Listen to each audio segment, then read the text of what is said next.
92 కోట్ల రూపాయలు ప్రతిపాదిస్తున్నాం. రైతు బాగుంటేనే ఊరు బాగుంటుంది. వ్యవసాయం లాభసాటిగా ఉంటేనే రాష్ట్రం యొక్క ఆర్థిక పరిస్థితి మెరుగుపడుతుంది. అందుకే రైతు రుణమాఫీ అంశాన్ని మేము మా ఎన్నికల ప్రణాళికలో కూడా స్పష్టంగా పేర్కొన్నాం. ఎన్నికల ముందు ప్రజలకి హామీ ఇచ్చిన విధంగానే రైతు రుణమాఫీ పథకాన్ని అమలు చేయబోతున్నాం. 2 లక్షల రూపాయల రుణమాఫీపై త్వరలోనే మా కార్యాచరణ ఉంటుంది.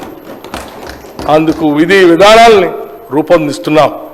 ప్రతి పంటకు మద్దతు ధర ఇస్తాం. ఈ సందర్భంలో మేము రైతు బంధు పథకం గురించి ఒక విషయం ఈ గౌరవ సభ ముందు ఉంచదలుచుకున్నాం.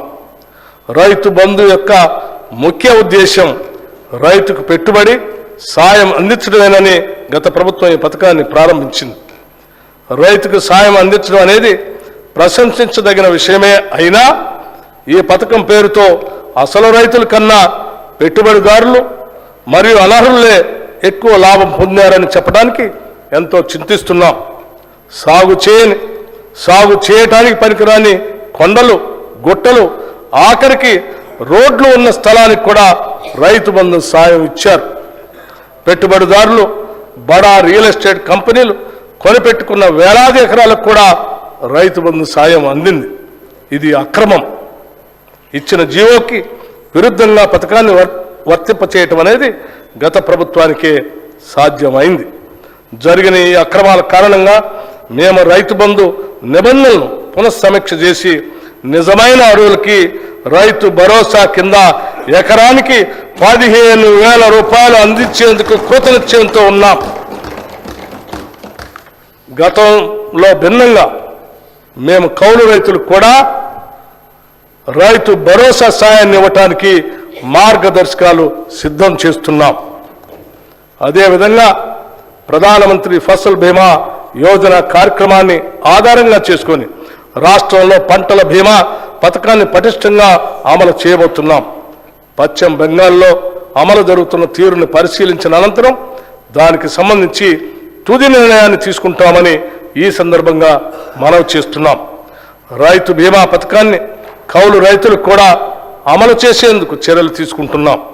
అందుకు అవసరమైన మార్గదర్శకాలని రూపొందిస్తున్నాం. విత్తన భండాగారంగా ఉన్న తెలంగాణ ఇంకా ఎంతో ప్రగతిని సాధించడానికి అవకాశం ఉండి కూడా సాధించలేకపోయింది. విత్తనం నాణ్యమైనది అయితేనే రైతుకు మేలు కలుగుతుంది.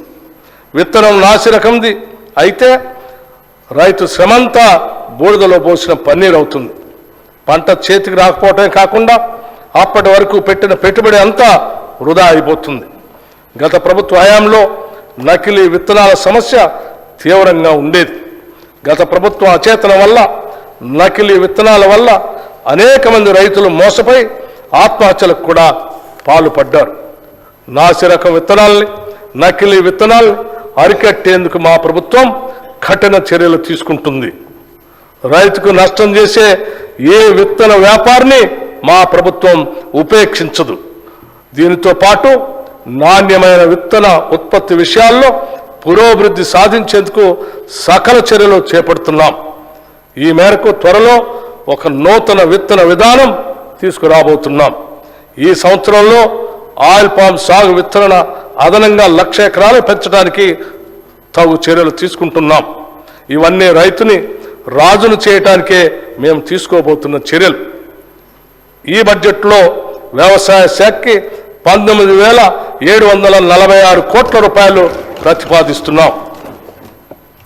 గత ప్రభుత్వం ఎంతో హడావుడిగా ఎలాంటి అధ్యయనం చేయకుండా తీసుకొచ్చిన ధరణి పోర్టల్ కారణంగా ప్రజలు ఎన్నో సమస్యలు ఎదుర్కొన్నారు.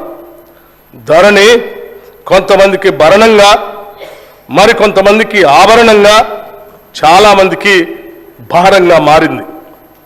గత ప్రభుత్వం చేసిన తప్పులతో ఎంతోమంది తమ అవసరాల కోసం సొంత భూమిని కూడా అమ్ముకోలేకపోయారు. పిల్లల పెళ్లిళ్ళకి, చదువులకి, ఇతర అవసరాలు తీర్చుకోలేక తీవ్ర ఆవేదన చెందారు. ఇదంతా లోపభూయిష్టమైన ధరణి పోర్టల్ కారణంగానే జరిగింది. ఇప్పుడు మా ప్రభుత్వం ఏర్పడిన తర్వాత రికార్డులు పరిశీలించిన మీదట ఇది నిజమేనని తేలింది. అందుకే ఈ సమస్యను పరిష్కరించేందుకు మా ప్రభుత్వం అత్యధిక ప్రాధాన్యతనిచ్చింది. ఇచ్చిన హామీ మేరకు రెవెన్యూ వ్యవస్థను ప్రక్షాళన చేసేందుకు సత్వర చర్యలు తీసుకున్నాం. ధరణి పోర్టల్ అమలు కారణంగా వచ్చిన సమస్యలను అధ్యయనం చేయడానికి 5 సభ్యులతో ఒక కమిటీని నియమించాం. అధికారంలోకి వచ్చిన నెల రోజుల్లోనే ఇంతటి కీలకమైన నిర్ణయం తీసుకొని నిపుణుల కమిటీకి బాధ్యత అప్పగించడం గతంలో ఎన్నడూ జరగలేదు. ఎస్సీ, ఎస్టీ మరియు మైనార్టీ సంక్షేమం కోసం పెద్ద ఎత్తున ఆలోచన చేస్తున్నాం. Quote Reverend Martin Luther King Junior అన్నట్టు నాకు ఒక కల ఉంది. ఒక రోజున మన దేశం నిజమైన ఆదర్శాల స్వరూపంగా ఎదుగుతుందని ఆశిస్తున్నాను. మనుషులంతా సమానంగా సృష్టించబడ్డారు అన్న సత్యానికి ఆదర్శంగా నిలుస్తుంది అని తలుస్తున్నాను. అన్కోట్. జనాభాలో అత్యధిక శాతం మంది ఇంకా పేదరికంలో ఉంటే అది నిజమైన అభివృద్ధి కాదు. మన తెలంగాణ రాష్ట్రంలో గత దశాబ్ద కాలంగా పేదలకి ధనికులకి మధ్యన అంతరం మరింత పెరిగింది. అందుకే